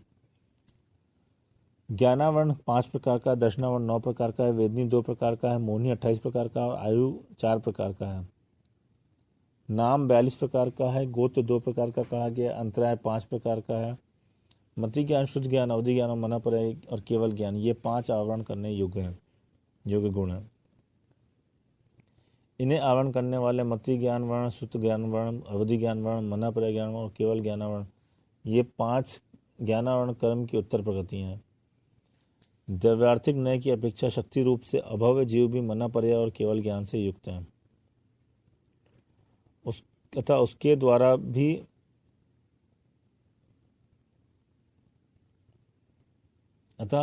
भी ज्ञानावरण के 5 भेद स्थित हैं। भव्य जीव की भव्यता उन गुणों से प्रकट होने की योग्यता के सद्भाव की अपेक्षा रखती है, और अभव्य जीवों की अपेक्षा केवल ज्ञान से मनापरय ज्ञान के प्रकट होने से योग्यता न होने से अपेक्षा है। भावार्थ, किसी ने प्रश्न किया कि जब भव्य और अभव्य दोनों के ही मनापरय और केवल ज्ञान की शक्ति विद्यमान है, तब इसमें भव्यता और अभव्यता का भेद कैसे हुआ? इसका उत्पत्ति ग्रंथकार ने दिया, और भव्य जीवों की उन शक्तियों की प्रकटता होती जाती है और अभव्य जीवों की प्रकटता नहीं होती है। चक्षु दर्शनावरण और अवधि दर्शनावरण और केवल दर्शनावरण, ये 4 आवरण तथा निद्रा आदि 5 अर्थात निद्रा प्रचला और स्त्यान गृद्धि, ये 5 निद्राएं सब मिलाकर दर्शनावरणी कर्म की 9 उत्तर प्रकृतियां हैं। जो जीव के चक्षु दर्शन चक्षु इंद्रिय से होने वाले सामान्य अवलोकन को प्रकट न होने दे वह चक्षु दर्शनावरण है। जो न होने दे वह चक्षु दर्शनावरण है। जो अवधि दर्शन अवधि ज्ञान से पहले प्रकट होने के कारण सामान्य अवलोकन न होने दे वह अवधि दर्शनावरण है। और जो केवल ज्ञान के साथ रहते हुए वाले सामान्य अवलोकन को न होने दे वह केवल दर्शनावरण है। मत तथा खेद को दूर करने के लिए जो सोना निद्रा कहलाती है, ऊपर अधिक रूप से निद्रा का आना निद्रा कही जाती है। थकावट आदि से उत्पन्न होने जो निद्रा जीव को बैठे बैठे अत्यधिक चंपल कर देती है वह प्रचला है। प्रचला जब बार बार अधिक रूप से आती है तब प्रचला कहलाने लगती है। जिसके द्वारा आत्मा सस्तान अर्थात सोने द्वारा के समय ग्रहण करने लगता है, किसी कर्म में संचेष्ट हो जावे और जिसके वजह से यह जीव अत्यधिक कठिन काम कर ले वह सत्यान गद्दी है। यह 5 आत्मा के दर्शन गुण को घाटता है। यह 5 प्रकार की निद्रा दर्शनावरण कर्म के उद्देश्य से आती है और इन निद्राओं के माध्यम से दर्शनावरण कर्म आत्मा के दर्शन गुण को घाटता है और मानसिक सुख दुख उत्पन्न होते हैं। ये यथाक्रम में साता वेदनी और असाता वेदनी कहलाते हैं। मोहिनी कर्म के मूल में 2 भेद, दर्शन मोहिनी और चारित्र मोहिनी। इनमें से दर्शन मोहिनी की सम्यक मिथ्यात्व सम्यक मिथ्यात्व ये 3 उत्तर प्रकृतियाँ हैं। आत्मा के शुभ परिणामों से जब मिथ्यात्व प्रकृति का स्वरस फल देने की शक्ति रुक जाती है तब श्रद्धान करने वाले जीव सम्यक पृथ्वी का उदय होता है। इस प्रकृति के उद्देश्य से आत्मा का श्रद्धान गुण तिरोहित नहीं होता परंतु चल मल अगाढ़ दोषों से दूषित हो जाता है। मिथ्यात्व प्रकृति के उद्देश्य से श्रद्धान गुण विकृत हो जाता है अथवा श्रद्धान रूपी परिणति हो जाती है। अर्ध शुद्ध कोदो की मत शक्ति के समान मिथ्यात्व प्रकृति के अर्ध शुद्ध होने पर जीव का शुद्ध तथा अशुद्ध भावों से साथ एक साथ प्रकट होता है, वह सम्यक मितवाद कहलाता है। सम्यक मितवाद प्रकृति की वजह से जीव के परिणाम दही और गुण के मिश्रित स्वाद के समान संविधान और अश्रद्धान रूप होते हैं। नौ कषाय और कषाय के भेद से चारित मोहनी के दो भेद हैं। इसमें नौ कषाय के 9 और कषाय के 16 भेद कहे गए हैं। हास्य, रति, अरति, शोक, जुगुप्सा, भय, स्त्रीवेद, पुरुष वेद, नपुंसक वेद, ये 9 कषाय के भेद हैं। इसके लक्षण इस प्रकार हैं। जिसके उदय से उत्पन्न हुआ सुख हुआ, हास्य प्रकट हुआ, हास्य कर्म है। जिसके उदय से रति प्रीति उत्पन्न हुआ, वह रति कर्म है। जिसके उदय से अरति प्रीति उत्पन्न होती है, वह रति है। जिसके उदय से शोक हो, वह शोक होता है। जो उद्वेग भय उत्पन्न करने वाला, वह भय है। और जिसके अंधोष से अन्य छुपाने की प्रवृत्ति हो, वह जुगुप्सा है। जिसके उदय से ये जीव स्त्री के भाव को अर्थात पुरुष से रमने की इच्छा को प्राप्त होता है, वह स्त्री वेद है। जिसके उदय में पुरुष के भाव को अर्थात स्त्री के रमने की इच्छा प्राप्त होता है, वह पुरुष वेद है। और जिसके उदय से नपुंसक के भाव को अर्थात स्त्री पुरुष दोनों से रमने की इच्छा होती है, वह नपुंसक वेद है। कषाय के मूल में अनंतानुबंधी प्रत्याखान और संयोजन के भेद से 4 भेद हैं। फिर प्रत्येक के क्रोध, मान, माया, लोभ की अपेक्षा 4 भेद हैं। इस प्रकार कषाय के कुल 16 भेद हैं। इनमें से अनंतानुबंधी संबंधी क्रोध, मान, माया, लोभ, सम्यक दर्शन तथा स्वचारण चरित्र के धारक हैं। जिनके उदय से आत्मा हिंसादि रूप परिणतियों का त्याग करने में समर्थ न हो सके, वे अप्रत्याखान वर्ण, क्रोध, मान, माया, लोभ हैं। और जिनके उदय से यथाख्यात चरित्र प्रकट नहीं होता और जो संयम के साथ विद्यमान रहते हैं, वे संजुलन, क्रोध, मान, माया, लोभ हैं। नारक, तिरंगोज, मानुष भेद से आयु क्रम 4 प्रकार का कहा गया है। आयु क्रम के उदय से जीव नरकादि पर्याय में उत्पन्न होता है। जिसके उदय से जीव भगवंतर को प्राप्त होता है, यह गति नाम कर्म देव है। देव तथा नरकादि के भेद से गति नाम कर्म के 4 प्रकार होते हैं। जिसके निमित्त से आत्मा में नरकादि पर्याय प्रकट होती है, 4 प्रकार के नरकादि नाम कर्म है। उन नरकादि गतियों में जो अविरोधी समान धर्म से आत्मा को एक रूप करने वाली अवस्था उसे जाति कहते हैं। उस जाति का जो निमित्त है, वह जाति का नाम कर्म कहा जाता है। इससे एकेंद्रीय जाति आदि के 5 भेद हैं। जिसके उदय में जीव एकेंद्रीय जाति को प्राप्त होता है, वह एकेंद्रीय जाति नाम कर्म कहलाता है। जिसके उदय से औदारिक शरीर 5 शरीरों की रचना होती है, वह औदारिक शरीर आदि 5 प्रकार के शरीर नाम कर्म है। जिसके उदय से शरीर में अंगोपांग विवेक होता है, वह औदारिक शरीरोपांग को आदि को लेकर 3 प्रकार का अंबोकाम नामक कर्म है। जो जाति की अपेक्षा चक्षु आदि इंद्रियों के स्थान और प्रमाण का निर्णय करते हैं, वे स्थान निर्माण और प्रमाण निर्माण के भेद से 2 प्रकार के निर्माण का कर्म है। जिसके उदय से कर्मोदय के वश से पाप पुद्गलों का परस्पर संश्लेष होता है, वह बंधन नाम कर्म है। इससे औदारिक शरीर बंधन आदि 5 भेद है।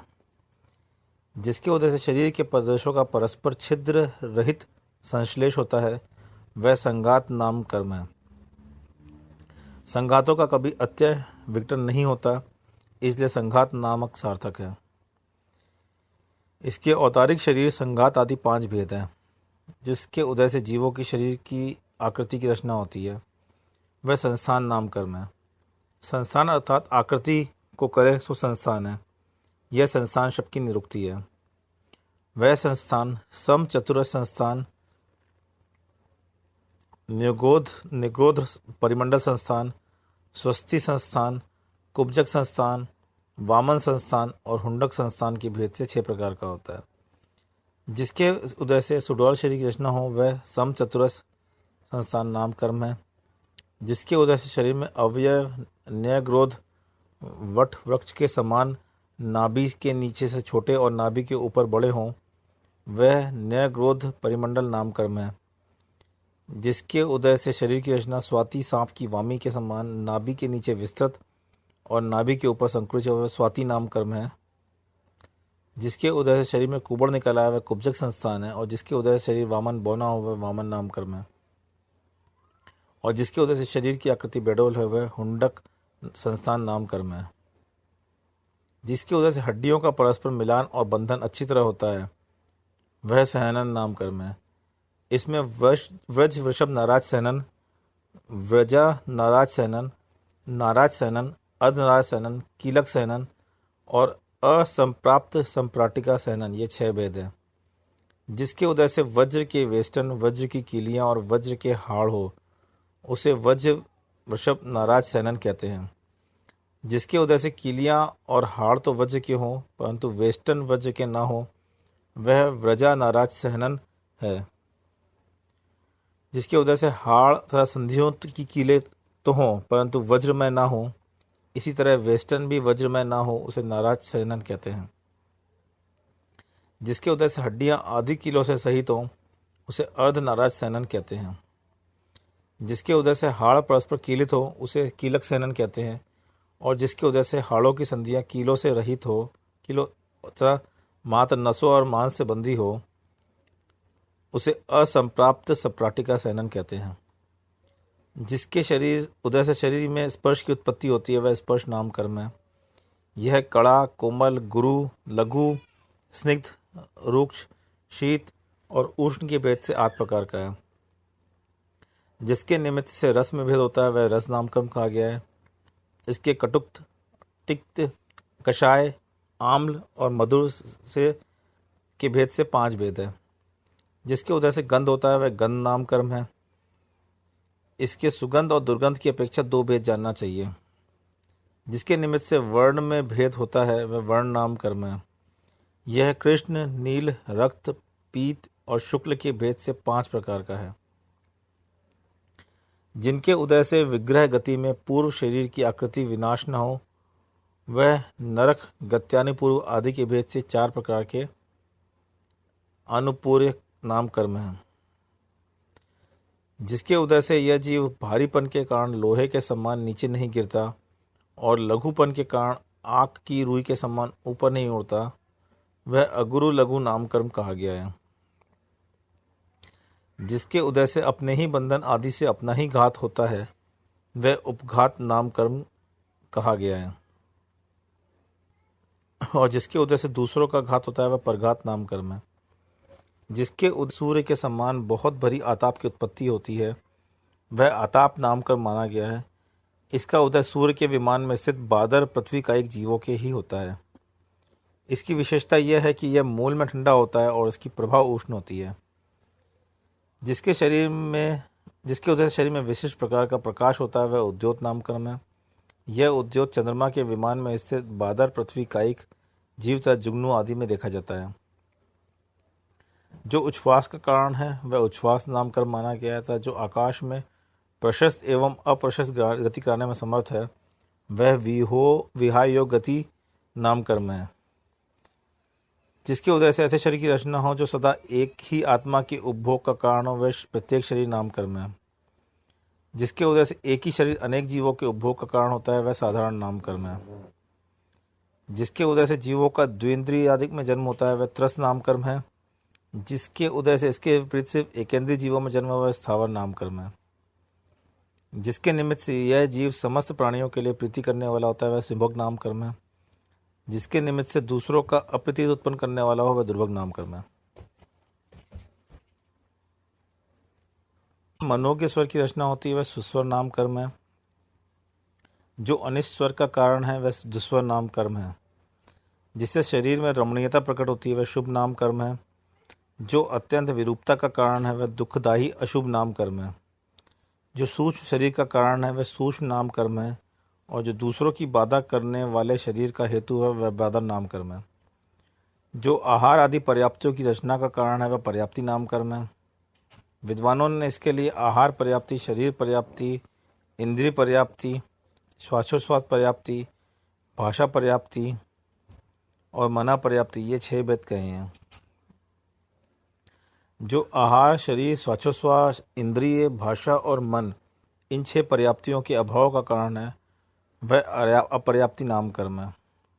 भावार्थ: विग्रह गति के बाद उत्पत्ति स्थान में पहुंचने पर ग्रहण किए हुए आहार वर्गणा के परमाणुओं में खल रस भाग रूप परिणमन करने की जीव की शक्ति को पूर्णता को आहार पर्याप्ति कहते हैं। जिन परमाणुओं को खल रूप परिणमाया था, उन्हें हड्डा आदि कठोर अव्यय रूप तथा जिन्हें रस रूप परिणमाया था, उन्हें रुधिर आदि तरल अव्यय रूप परिणमवाने की शक्ति की पूर्णता को शरीर पर्याप्ति कहते हैं। शरीर रूप परिणत परमाणुओं में स्पर्शनादि इंद्रियों के आकार परिणमाने की शक्ति की पूर्णता को इंद्रिय पर्याप्ति कहते हैं। भीतर की वायु को बाहर छोड़ना और बाहर की वायु को भीतर खींचने की शक्ति की पूर्णता को स्वाच्छोसात पर्याप्ति कहते हैं। भाषा वर्णना के परमाणुओं को शब्द रूप परिणमवाने की शक्ति की पूर्णता को भाषा पर्याप्ति कहते हैं। और मनोवर्णना के परमाणुओं को हृदय क्षेत्र में स्थित 8 पांखुड़ी के कमलाकार द्रव्य मन रूप परिणमवाने की शक्ति की पूर्णता को मना पर्याप्ति कहते हैं। इनमें से एकेंद्रीय जीव के भाषा और मन को छोड़कर 4 पर्याप्ति होती है। द्विंद्रिय से लेकर असनी पंचेंद्रिय तक मन को छोड़कर शेष 5 पर्याप्तियाँ होती है और सैनी पंचेंद्रिय जीव के सभी पर्याप्तियाँ होती हैं। जिसके उदय से ये पर्याप्तियाँ पूर्ण होती है वह पर्याप्तक नाम कर्म है और जिसके उदय से एक भी पर्याप्ति पूर्ण नहीं होती है वह अपर्याप्तक नाम कर्म है। यहाँ अपर्याप्तक शब्द से लब्ध पर्याप्तक जीव की विवक्षा है, निवृत्त पर्याप्तक की नहीं, क्योंकि वह कर्मोदय की अपेक्षा तो पर्याप्तक ही है, सिर्फ निवृत्ति रचना की अपेक्षा लघु अंतर्मुहूर्त के लिए अपर्याप्तक होता है। जो धातु उपधातुओं की स्थिरता का कारण है वह स्थिर नाम कर्म है और जो इससे विपरीत अस्थिरता का कारण है वह अस्थिर नाम कर्म है। जो प्रभापूर्ण शरीर का कारण है वह अधेय नामक कर्म है और जो प्रभा रहित शरीर का कारण है वह अनादेय नाम कर्म है। जो पुण्य रूप गुणों की प्रसिद्धि का कारण है वह यश कीर्ति नाम कर्म कहलाता है और जो इससे विपरीत अपयश का कारण है वह अपयश कीर्ति नाम कर्म है और जो तीर्थंकर पर्याय का कारण है वह तीर्थंकर नाम कर्म है। यह सातिशय पुण्य प्रकृति है। इस प्रकार नाम कर्म की 93 उत्तर प्रकृतियां हैं। गोत्र कर्म के 2 भेद हैं, उच्च गोत्र और नीच गोत्र। जिसके उदय से लोक पूछ कुल में जन्म होता है उसे उच्च गोत्र कहते हैं और जिसके उदय से नीच कुल में जन्म होता है वह नीच गोत्र है। अंतराय कर्म के 5 भेद हैं, दानांतराय, लाभांतराय, भोगांतराय, उपभोगांतराय और वीर्यांतराय। जिसके उदय से जीव दान करने की इच्छा करते हुए भी दान नहीं कर सकता वह दानांतराय है। जिससे उदय से लाभ की इच्छा करते हुए भी लाभ प्राप्त न कर सके वह लाभांतराय है। जिसके उदय से जीव भोग की इच्छा रखता हुआ भी भोग नहीं कर सकता वह भोगांतराय है और जिसके उदय से उपभोग की इच्छा करता हुआ भी उपभोग नहीं कर सकता वह उपभोगांतराय है और जिसके उदय से कार्यों में उत्साहित हुआ भी उत्साह प्रकट नहीं कर सकता वह अंतराय नाम का कर्म है। इस प्रकार यह प्रकृति बंध का निरूपण किया। अब स्थिति बंध का निरूपण करते हैं। 8 कर्मों का स्थिति बंध जगन्य और उत्कृष्ट की अपेक्षा 2 प्रकार कहा जाता है। ज्ञानावरण, दर्शनावरण, वेदनी और अंतराय, इन 4 कर्मों की उत्कृष्ट स्थिति 30 कोड़ाकोड़ी सागर है। मोहिनी कर्म की 70 कोड़ाकोड़ी सागर है और नाम तथा गोत्र कर्म की 20 कोड़ाकोड़ी सागर है। यह उत्कृष्ट स्थिति संगी पंचेंद्रिय पर्याप्तक जीव के ही बंधती है। आयु कर्म की उत्कृष्ट स्थिति 33 सागर है। वेदनी कर्म की जगन स्थिति 12 मुहूर्त है और नाम और गोत्र की 8 मुहूर्त है और शेष कर्मों की 5 कर्मों की अंतर मुहूर्त है। कषायों की तीव्रता, मंत्रता आदि भावास्त्रों की विशेषता से उनका विशिष्ट परिपाक होता है, उसे अनुभव कहते हैं। अथवा द्रव्य, क्षेत्र, काल, भव और भाव की विभिन्नता से कर्मों का जो विविध नाना प्रकार का परिपाक होता है वह अनुभव बंध कहलाता है। शुभ परिणामों से जिस प्रकार पुण्य प्रकृतियों का उत्कृष्ट अनुभव बंद होता है उसी प्रकार 5 प्रकृतियों का जघन्य अनुभव बंद होता है। 5 प्रकृतियों का जघन्य अनुभव बंद होता है और अशुभ परिणामों की विशेषता से जिस प्रकार अशुभ प्रकृतियों का उत्कृष्ट अनुभव बंद होता है उसी प्रकार शुभ प्रकृतियों का जघन्य अनुभव बंद होता है। भावार्थ, प्रत्येक समय पुण्य और पाप प्रकृतियों का अनुभव बंद जारी रहता है। जिस समय शुभ परिणामों की प्रकटता होती है उस समय शुभ प्रकृतियों का उत्कृष्ट अनुभव बंद और पाप प्रकृतियों का जघन्य अनुभव होता है। इसी प्रकार जिस समय अशुभ परिणामों की विशेषता से पाप प्रकृतियों का उत्कृष्ट अनुभव होता है उस समय पुण्य प्रकृतियों का जघन्य अनुभव बंद होता है। कर्मों की समस्त मूल प्रकृतियाँ स्वमुख से ही अनुभव में आती हैं, अपना फल देती हैं और मोहनी तथा आयु कर्म को छोड़कर शेष कर्मों की तुल्य जातियाँ प्रकृतियाँ दोनों अनुभव रूप से अनुभव में आती हैं, फल देती हैं। भाव, जिस प्रकार जिस प्रकृति का जिस रूप बंद हुआ है उसका उसी रूप उदय आना स्वमुख से उदय आना कहलाता है और अन्य प्रकृतियों का रूप में उदय आना परमुख से उदय आना कहलाता है। कर्मों की ज्ञानावरण आदि मूल प्रकृतियां सदा स्वमुख से ही उदय में आती हैं, अर्थात ज्ञानावरण का उदय दर्शनावरणी रूप कभी नहीं होता है, परंतु उत्तर प्रकृतियों में एक कर्म की प्रकृतियां स्वमुख तथा परमुख दोनों रूप से फल देती हैं। जैसे वेदनी कर्म की साता वेदनी और असाता वेदनी, ये दो उत्तर प्रकृतियां हैं। इनमें साता वेदनी का उदय साता रूप में भी आ सकता है और असाता रूप में भी आ सकता है। इसी प्रकार असाता वेदनी का उदय असाता रूप में भी असाता वेदनी का उदय असाता रूप में भी आ सकता है और साता रूप में भी। जिस समय अपने रूप उदय आता है उस समय स्वमुख से उदय आना कहलाता है, और जिस समय अन्य रूप उदय आना आता है उसे परमुख से उदय आना कहलाता है। विशेषता यह है कि मोहिनी कर्म के जो सदा दर्शन मोह और चारित्र मोह भेद हैं, उनकी प्रकृतियां परस्पर एक दूसरे के रूप में उदय नहीं आती, सदा स्वमुखी उदय आती हैं। परंतु इन भेदों की जो अवान्तर उत्तर प्रकृतियां हैं, उन दोनों में से उदय आता है। इस प्रकार आयु कर्म की उत्तर प्रकृतियां भी सदा स्वमुख से उदय आती हैं, परमुख से नहीं। जैसे नरक आयु का सदा नरक आयु रूप ही उदय आता है, अन्य रूप नहीं। विपाक और तप से कर्मों की निर्जरा होती है। इस निर्जरा में एक निर्जरा तो विपाकजा है और दूसरी अविपाकजा है। भावार्थ, निर्जरा के विपाकजा और अविपाकजा के भेद से दो भेद हैं। संसार में भ्रमण करने वाले जीव का कर्म जब फल देने लगता है तब क्रम से ही उसकी निवृत्ति होती है, यह विपाकजा निर्जरा कहलाती है। और जिस समय आम आदि फलों के उपाय द्वारा असमय में ही पका लिया जाता है, उसी समय उद्यावली में अप्राप्त कर्म की तत्पश्चात आदि उपाय से निश्चित समय से पूर्व ही उदीर्णा द्वारा जो शीघ्र ही निर्जरा की जाती है, वह अविपाक निर्जरा है। आत्मा के समस्त प्रदेशों के साथ कर्म परमाणुओं का जो बंध है वह प्रदेश बंध कहलाता है। इस प्रदेश बंध की संतति में अनंतानंत प्रदेशों से युक्त घनांगुल के असंख्य भाग प्रमाण क्षेत्र में अवगाढ़ 1, 2, 3 आदि संख्यात समयों की स्थिति वाले कर्म रूप पुद्गल आत्मा के समस्त प्रदेशों में सदा विद्यमान रहते हैं। उपर्युक्त कर्म बंध, पुण्य बंध और पाप बंध के भेद से दो प्रकार का है। उसमें शुभ आयु, शुभ नाम, शुभ गोत्र और सद्वेद, ये 4 पुण्य बल के भेद हैं और शेष कर्म पाप बंध रूप हैं। आश्रव का रुक जाना संवर कहलाता है। यह भाव संवर और द्रव्य संवर के भेद से दो प्रकार का कहा जाता है। संसार की कारणभूत क्रियाओं का रुक जाना भाव संवर है और कर्म रूप पुद्गल द्रव्य के ग्रहण का विच्छेद हो जाना द्रव्य संवर है। 3 गुप्तियाँ, 5 समितियाँ, 10 धर्म, 12 अनुपेक्षाएँ, 5 चरित और 22 परिसय, ये अपने अवान्तर विस्तार से सहित संवर के कारण हैं। निर्गंथ मुद्रा के धारक मुनि ने बंधनों के कारण का अभाव तथा निर्जरा के द्वारा जो समस्त कर्मों का अत्यंत क्षय होता है वह मोक्ष कहलाता है।